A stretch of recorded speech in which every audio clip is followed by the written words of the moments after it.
সম্মানিত উপস্থিতি, আমরা শুরুতে আল্লাহ তাআলার দরবারে শুকরিয়া আদায় করছি, তার অশেষ রহমতে আমরা আজকের এই প্রোগ্রামে উপস্থিত হতে পেরেছি। বলছি আলহামদুলিল্লাহ।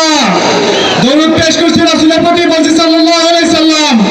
দোয়া করছি বদর থেকে শুরু করে গত জুলাই আন্দোলনে যারা শহীদ হয়েছেন, ইমানের বলে বলিয়ান হয়ে দেশের স্বাধীনতা ও সার্বভৌমত্বের জন্য জীবন দিয়েছেন, আল্লাহ রাব্বুল আলামিন তাদেরকে শহীদের সহ কবুল করুন, আল্লাহুম্মা আমিন। আমরা দোয়া করতে চাই জুলাই আন্দোলনে যে সমস্ত ভাইরা পুলিশের গুলির মুখে আঘাতে জর্জরিত হয়েছেন, আল্লাহ রাব্বুল আলামিন তাদের সকলকে সুস্থতা দান করুন, আল্লাহুম্মা আমিন। সম্মানিত উপস্থিতি, বিগত 16 বছর ফ্যাসিবাদ আমাদেরকে লুকিয়ে রাখার জন্য, ফ্যাসিবাদ আমাদেরকে নির্মূল করে রাখার জন্য হাজার চেষ্টা করলে কিন্তু তারা পারেনি। সম্মানিত উপস্থিতি, আমরা দেখেছি 5ই আগস্টের পরে কোন একটি গোষ্ঠী আমাদেরকে নির্যাতন করতে চায়। আমরা স্পষ্টভাবে বলে দিয়ে চাই, আমরা হয়তো জড় হয়েছি, আমাদেরকে থামানোর ব্যর্থ চেষ্টা করবেন না।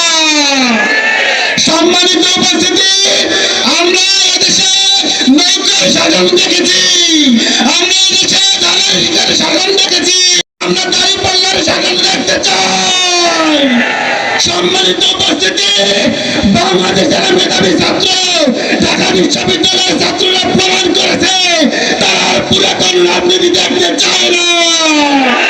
তারা ইসলামী ছাত্র শিবিরের পূর্ণ প্যানেলকে বিজয়ী করেছে বাংলাদেশে ইসলামকে সমর্থন দেওয়ার জন্য।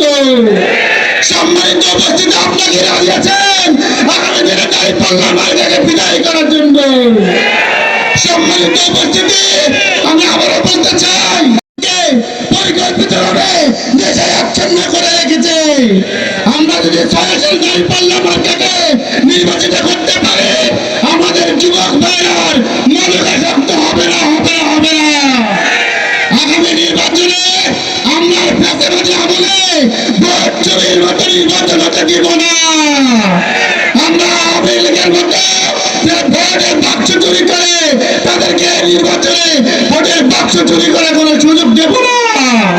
আমরা ছাত্র এবং যুবক ভাইয়ের প্রস্তুত আছেন তো? আগামী দিনের বাংলাদেশ, আগামী দিনের বাংলাদেশ, আগামী দিনের বাংলাদেশ। আসসালামু আলাইকুম ওয়া রাহমাতুল্লাহ।